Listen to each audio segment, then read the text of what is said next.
customers were rushing to take their money out. Get the money out. There are recent developments that concern a few banks. All right, what's up, YouTube? It's your boy Willie Nunnery Jr. with Cedar Private Solutions. And we got another video coming out that we're doing right now, actually. Let's get into it. Let's talk about why these banks are falling off. You know what I'm saying? It's a little late, but I want to talk about it and share my thoughts about it, about why these banks are falling off, especially why Silicon Valley Bank fell off. The second biggest bank to fall off since Lehman Brothers back in 2005. You know what I'm saying? So let's jump straight into it. Okay. Let's talk about a little bit how the bank works. You know, pretty much people pretty much know, but let's touch on that. Okay. All right. You deposit your money into the bank. The bank keeps 10% of the money that you deposit. You know what I'm saying? The other 90% only keep 10% on the side for withdrawals. The other 10%, what they do with it, they invest your money, and they invest your money into U.S. Treasury yields. That's one of the main things that they invest your money into. Also, they invest your money into giving out credit cards, home loans, student loans, auto loans, things like that. But the bank itself invests in Treasury yields. So now let's talk about what happened in 2021 and 2022. Like it's like beginning in the 2021 and 2022. Let's talk about the big falling of Silicon Valley Bank. This is how they messed up. They took out a big bet of $100 billion. $100 billion. They took out a bet and they invested into U.S. government-backed bonds with a 1.79% interest rate. They did that. They took that bet out saying that the Fed was not going to raise interest rates. Everybody know how that story went. You know what I'm saying? So it's clear that they lost that bet big time.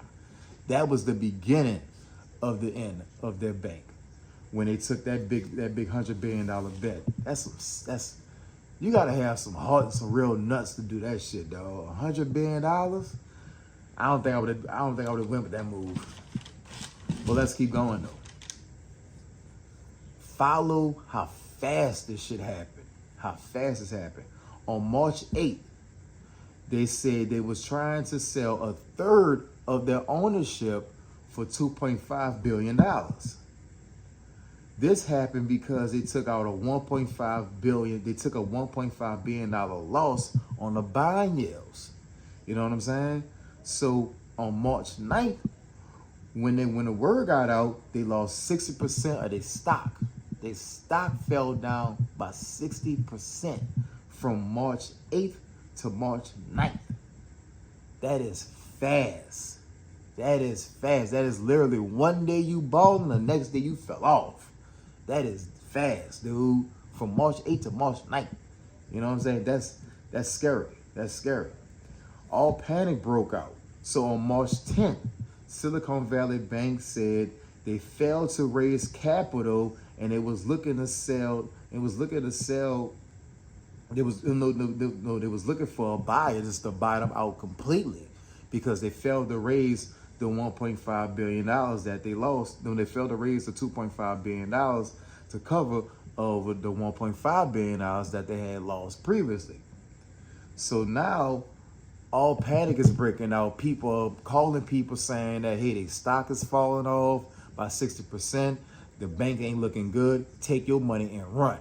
And that's what everybody did. It just spread like wildfire. People started taking out all their money and just started running. And the bank was just hurting. You know what I'm saying?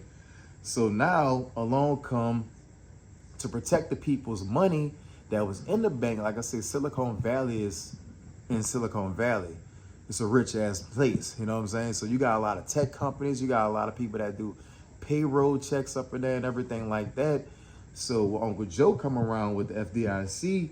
The FDIC insures people who have $250,000 or less. Keep that in mind. $250,000 or less. That's all the FDIC insured. But this, like I said, this bank is in Silicon Valley. Only 2.7% of Silicon Valley deposits was less than $250,000. So now that means that 97% of the deposits was more than $250,000. But good old uncle, so that means that 97% of them people wasn't supposed to get their money back. But good old Uncle Joe went on ahead and paid them their money back, even though that wasn't supposed to be how, even though that wasn't how it's supposed to go. You know what I'm saying? So now, how does it affect people like me and you? Well, it's affect people like me and you because Silicon Valley is considered a small bank. And with small banks falling off, that means that people like us can get a loan, a commercial loan or a homeowner's loan on a property, because that's what small banks normally do. Small banks normally cater to that type of business of lending out for an auto loan, lending out for a home loan, or lending out for any type of investment property. That's what small banks do. So now they got to tighten up their guidelines and what their procedures are looking. So that just going to make it hard for people like us to capitalize in this real estate market, which I'm going to make a video about how to capitalize in this real estate market, this type of environment. You know, so stay tuned for that. So that's going to make it hard for people like us to work it, to get capital. So we just got to watch ourselves in this type of environment. Let me know how y'all feel about it. Is any other banks gonna fall off, or you think be safe now? I don't know. I'm on this roller coaster just like you, so I'm just watching it just how you watching it. So let me know in the comments how y'all feel. Peace.